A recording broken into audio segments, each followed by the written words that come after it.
Hello, my name is L'Oreal, and I have been guided by spirit guides for the highest good, divine source, creator of all that is, God, whatever language resonates with you, to talk about spirituality today and how I came to my own understanding of my own gifts and they just gave me the topic of spirituality. To me, spirituality is a very personal thing. It's, like a fingerprint. Everyone's is unique, but everyone has one. Everyone has a connection to the higher realms, whatever you believe in. We all have a soul. We all have a higher self. This is what makes us human. Apologies. So it's because of how I was raised, I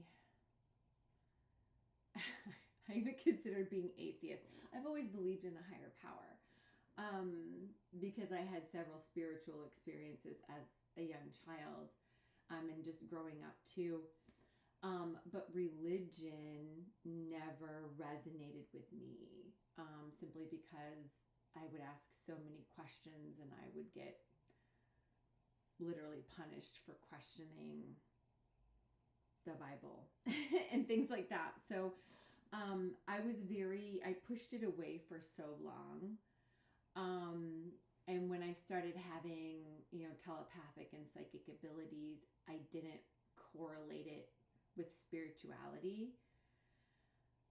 I mean, honestly, I thought I was kind of losing it, having spiritual psychosis or, the first time I had a telepathic experience, I was in college and I just pushed it away because I was like, this is so intense. This is crazy. Like, is this really happening? Like, I had zero guidance, right? It's not like you can go down to the corner market and get some advice when you're in the Bible Belt. But spirituality, I think really everything started just kind of came online and it was like an unavoidable thing that was like, this is your path, this is your direction. I don't know if you want to call it a near-death experience, but my life force energy was very low. I can't talk too much about what happened because it's still in litigation right now, which is a whole nother video at some point. I will go into that. But basically, I was poisoned and I thought I was dying. Taking out the trash, garbage truck. I don't know if you can hear that. And I was forced to lay down in bed and not do anything. I literally barely could get up to use the bathroom. And it was to the point where I was discussing with my partner, like, where are kids going to go? Who's going to help you? Because, we literally thought I was dying.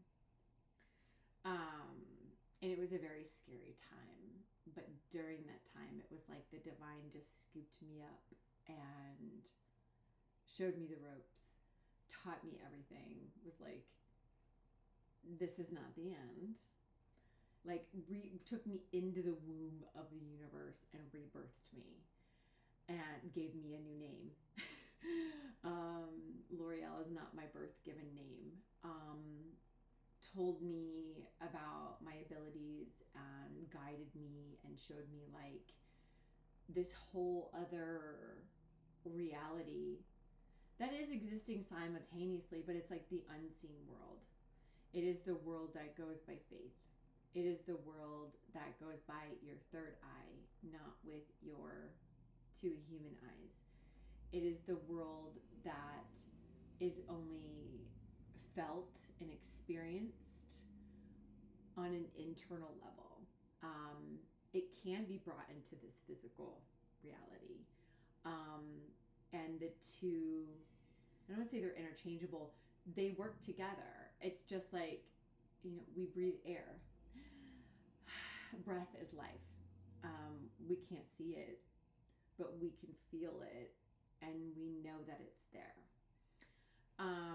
So this led into several things. I started learning dowsing energy healing to clear my energy, to help me along my evolution. I also learned Reiki. And also along this topic with spirituality and religion, it wasn't until I was in the Reiki master class learning Holy Fire Reiki and Jesus, I like to call him Yeshua, because Jesus to me is like the religion version. It's like this program that doesn't even really exist. It's like this little piece of something and this label. But because of my like visceral reaction to the structured religion, I was like, whoa, wait a minute here. I had to really clear my energy of Jesus, of Yeshua, of even the word God. I was so against the structured thing that I didn't even like to say God, like creator of all that is, or a divine source, or what have you. I would say universe. I was a very removed from the language, and now I use them interchangeably because I've worked through the layers and the programming of those particular words.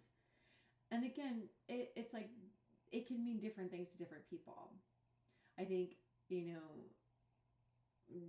Jesus, Yeshua, was just so misunderstood and so taken out of context a lot. And, because we weren't alive when he was alive, it's not like we can fact check things. So I was quite shocked when I was going through the Holy Fire Reiki. The Council of Light is heavily embedded in the master program. And, you're working with ascended masters. And some of them I would see, they would have form. Others were just like literally like pillars of light.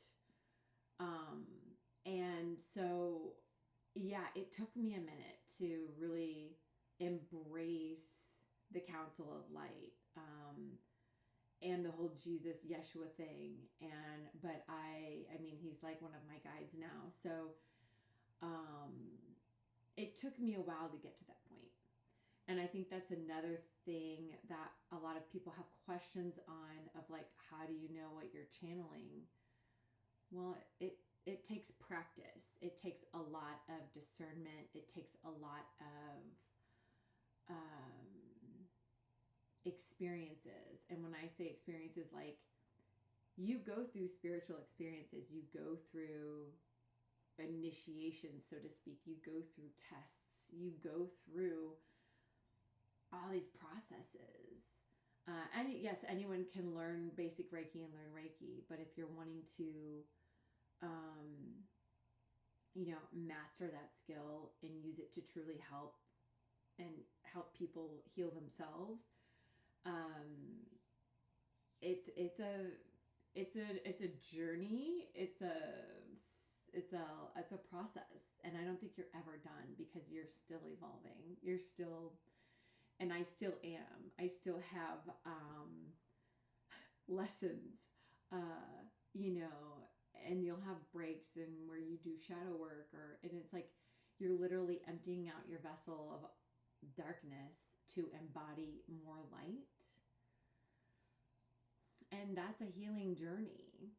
And then you use those experiences and that light to help others. And that's just kind of the synchronicity of how it works. Like, whenever I master a lesson, not just learn it or go through it, I mean, there's different phases, right?